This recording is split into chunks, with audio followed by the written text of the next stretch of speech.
but can you help me out just in starting there? What is our blind spot around queer youth, queer young people, their life, their existence, their stats, their existence, their role within society and within education? What are we missing that you are picking up on as you're pursuing your doctorate and your life's work? Yeah, I appreciate that, and want to acknowledge that that's a really big question. And It so is a huge question. I want to step back, right? I want to step back, and I appreciate that you reminded people that I'm not new to this. I didn't just show up in this space talking about queer Black people. My entire career and life has been around the liberation of Black people, right? I love Black people. I love all of us. I love all parts of us. And something that I know as a student of Black theorists, race warriors, people who have always been intentional in disrupting what Black feminists call the matrix of domination is the blind spots exist by design, right? And so we can't have this conversation about Black babies who have intersectional identities. And in this instance, we're talking about sexual identity, gender orientation, and expression. But we could also be naming and centering that most Black people have a disability. We're either born with one or made to have one as a result of how white supremacy works. Many of us are part of a religious minority in spite of the fact that Muslims are a global majority, right? And so some of this is really about terms, and some of this is really about acknowledging that systems and frames and metaphors work exactly as designed. So specific to schools, right? And you know this, most of the people who follow you and those who do God's work, educators do God's work, know this, that public schools in this country were never designed for us. They were never really designed for poor people. They were never designed for Black people. They definitely weren't designed for Black people with intersectional identities. And I think for the purposes of starting this conversation, there are two things that are really important for me. One is so often we forget, as Asa Hilliard reminds us, that children don't ask to be born. And so the thing that vexes me about so much of this is we use adult terms, political constructs that adults sometimes find discomfort in, right? An example is I don't use gay as an identifier, right? I use the term same gender loving, in part because gay is a social political construct that has been used to advance political goals and aims. Many of them have the unintended consequence of benefiting white gay men, white lesbian women thereafter. But often when people think about gay, the metaphor is working, so they think about gay white men. They also will then think about sex because of the way that we've socialized ourselves to thinking about behaviors and what is normal or not normal. And so I use the term same gender loving to be disruptive of all of that, to say that I exist both in my Blackness and in my same gender lovingness. And so I started by saying that we forget that kids don't ask to be born. And I named Asa Hilliard, a sociologist, as am I, because he talked about remembering that all of our babies are geniuses. What he said was, I've never met a child, in particular a Black child, who is not a genius.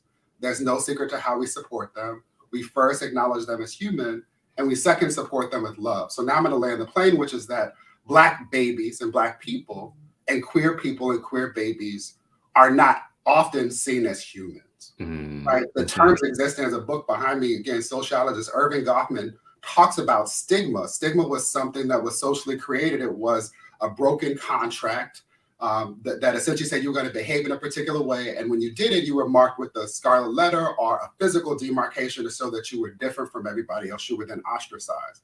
We no longer have to physically mark somebody. We simply use terms. We call them Black, or we call them poor, or we call them gay. And what that allows folks to do is to dismiss the need to honor humanity, to do the work of celebrating difference, both within groups and outside of groups, and otherwise showing up, honoring the work that as educators in this context, we subscribe to doing. The last point I'll make is this, and I want this to be a part of our framing, which is that the thing that often I struggle with in this context, having taught kindergarten and third grade and spent a lot of time thinking about development, is that our children are often not identifying as LGBTQIA+ in the way in which it works for adults. So they're not engaging in the vast majority of them, right? And I'm talking about students in middle school as well as in high school. What the research shows is that most of them now identify as anything other than strictly heterosexual. It's not because the gay agenda is working, and it's not we should be talking about that. What's at play often. But it's because young people are saying these binaries don't work. The systems of oppression are much more visible to them. And the reality is that right now, there are kids who are assumed to be LGBTQIA+, who do not have the same rights and protections as their peers, right? Mm-hmm. Before the pandemic, so there's lots that we can talk about in terms of how things have been exacerbated, but all of this has to do with the wanton disregard for the humanity of people who have always been beautifully diverse and who challenge and who chip away at and who highlight the ways that white supremacy and anti-Blackness function. And I'm sorry to ask you a compound question. I started out with a big question, a compound question, but it's the way that I wrestle with these issues as I look at policy.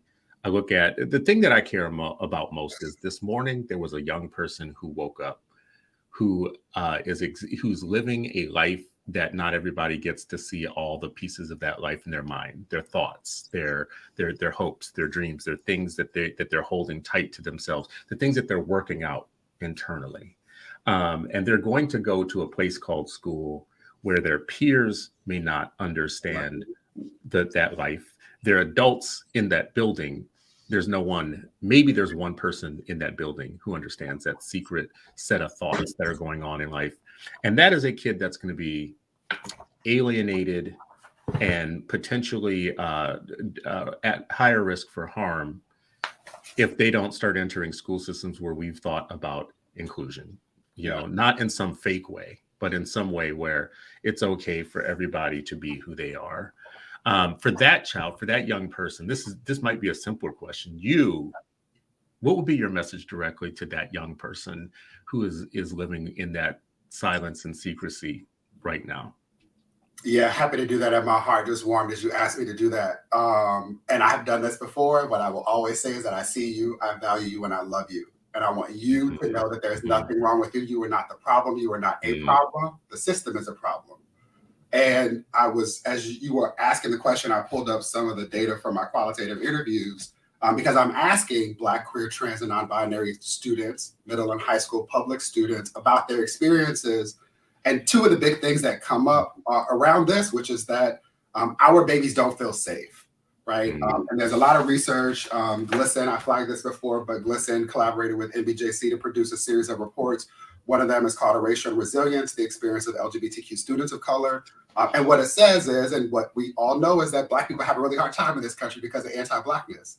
Queer people have a hard time in this country because of LGBTQ bias.